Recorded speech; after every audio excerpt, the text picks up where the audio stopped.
Antes de que el viento recorriera el Jordán aquella mañana, antes de que el sol encendiera las rocas del desierto, una voz ya había despertado.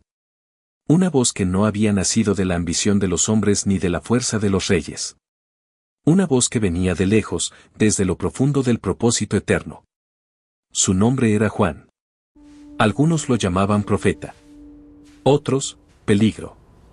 Pero él se llamaba a sí mismo de una sola manera. Voz del que clama en el desierto. Había crecido fuera de los palacios, lejos de las calles pavimentadas y los mercados llenos de voces. Desde niño, el desierto fue su compañero. Allí aprendió a escuchar. A escuchar el viento que arrastra la arena. A escuchar el silencio que queda cuando se apaga la noche. Y, sobre todo, a escuchar a Dios. Vestido con piel de camello, con un ceñidor de cuero, sin honores ni títulos, Juan caminaba por la región del Jordán con un mensaje que pesaba más que cualquier corona. Arrepiéntanse. Porque el reino de los cielos se ha acercado. La gente acudía a él. Hombres, mujeres, soldados, recaudadores de impuestos, incluso quienes cargaban culpas que jamás se atrevían a confesar. Todos encontraban en su voz una mezcla extraña de advertencia y esperanza. Juan los observaba llegar, con los pies cubiertos de polvo, con los ojos cansados de buscar respuestas en lugares donde nunca las encontraron. Y entonces les hablaba. Dejen atrás el camino torcido. Vuelvan su corazón al Dios que los llamó. El hacha ya está puesta a la raíz del árbol. Arrepiéntanse y sean bautizados. Y la gente entraba en el río. El agua corría sobre sus rostros, sobre sus historias rotas, sobre sus miedos.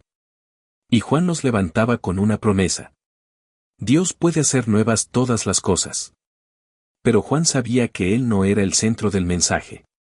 No era la luz, sino el que señalaba hacia ella. No era el rey, sino el heraldo que corría delante, abriendo el camino. Y así, con la convicción de quien sabe que su misión tiene un límite, repetía. Después de mí viene uno más poderoso. Tan poderoso, que yo no soy digno ni siquiera de desatar la correa de sus sandalias. Yo los bautizo con agua. Pero Él los bautizará con espíritu y fuego. Las multitudes se inquietaban al escucharlo. ¿Quién era ese del que hablaba? ¿Un rey? ¿Un libertador? ¿Un juez? Juan guardaba silencio. Él solo señalaba hacia el horizonte. Un día, mientras la multitud se arremolinaba entre la humedad del río, Juan sintió algo distinto. El aire parecía contener un mensaje antes incluso de que se pronunciara. Volteó. Entre la gente, caminando con paso sereno, apareció un hombre de mirada profunda y sencilla. Juan lo reconoció. No por sus ropas. No por su presencia. Sino porque algo en su espíritu le gritaba. Es él. El hombre se acercó hasta la orilla. Y con voz suave, dijo. Juan, bautízame. El corazón del profeta tembló. La arena parecía detenerse en el viento. Las aguas del Jordán se quedaron quietas por un instante. No soy digno, respondió Juan. ¿Soy yo quien necesita ser bautizado por ti, y tú vienes a mí? Pero aquel hombre insistió. Hagamos esto. Es necesario. Es parte de la justicia de Dios. Juan respiró hondo. Sus manos, acostumbradas al desierto, al polvo, a la aspereza de la vida, temblaron mientras guiaba a Jesús hacia el agua. El río le llegó a las rodillas, luego a la cintura. Y allí, bajo la mirada expectante del cielo, Juan lo sumergió. El agua cubrió la figura del hombre. Y cuando emergió, algo inusual ocurrió. El cielo mismo pareció abrirse. Una luz descendió como una paloma. Y una voz, poderosa y llena de ternura, resonó desde lo alto. Este es mi Hijo amado, en quien tengo complacencia. La gente quedó maravillada. Juan, en silencio, sintió que su misión comenzaba a completarse. El que debía venir, había llegado. A partir de ese día, muchos se acercaban a él para preguntarle. Juan, ¿eres tú el Mesías? Y él respondía con firmeza. No. Yo no soy él. Yo solo soy la voz que clama, enderecen el camino del Señor. Él debe crecer, yo debo menguar. Juan sabía que su tiempo estaba llegando al ocaso. Lo sentía en el viento del desierto, en la quietud del río, en la mirada expectante de la gente. Pero no temía. Él había cumplido lo que se le encomendó. Preparar un pueblo, despertar almas dormidas, señalar el camino hacia la luz. No todos recibieron su mensaje con humildad. Algunos lo consideraron amenaza.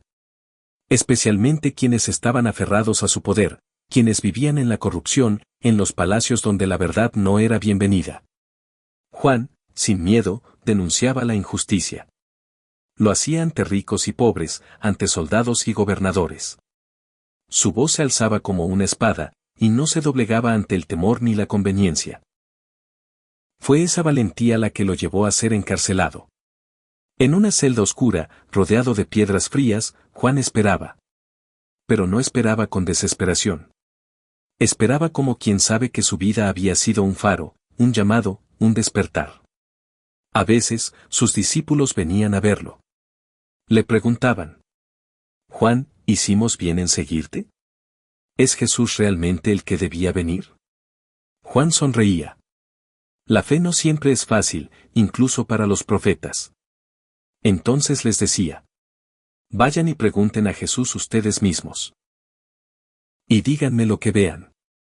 Más tarde, los discípulos regresaban con los ojos brillantes.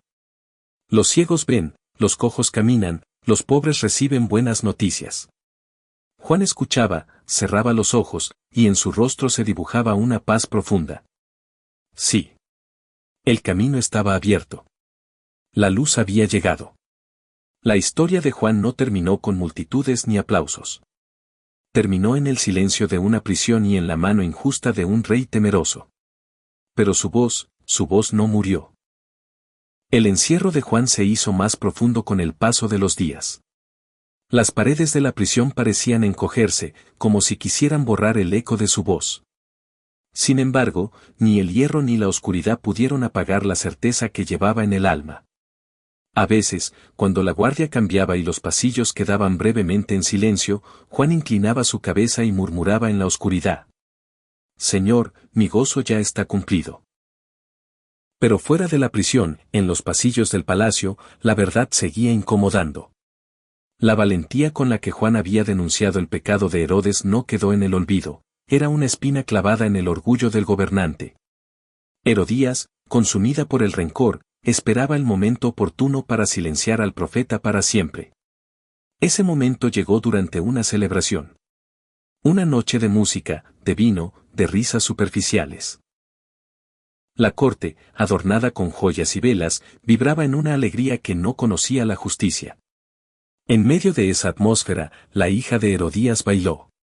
Su danza agradó tanto a Herodes, que él, lleno de vanidad y atrapado por su propio juramento, prometió darle lo que pidiera.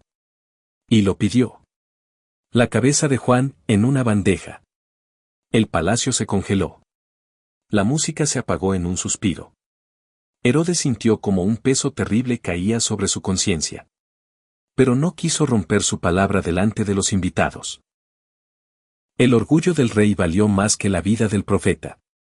Así, mientras la fiesta continuaba en el salón, un guardia descendió hacia la prisión con pasos pesados.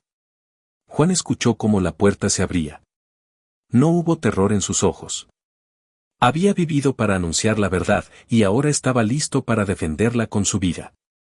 El guardia, con voz quebrada, le dijo: Perdóname, Juan. El profeta asintió, sereno. En su rostro no había rencor, solo una luz tranquila, como si ya estuviera viendo un amanecer que nadie más podía ver. Y así, en un rincón olvidado de una prisión húmeda, la voz más poderosa del desierto fue silenciada por manos humanas.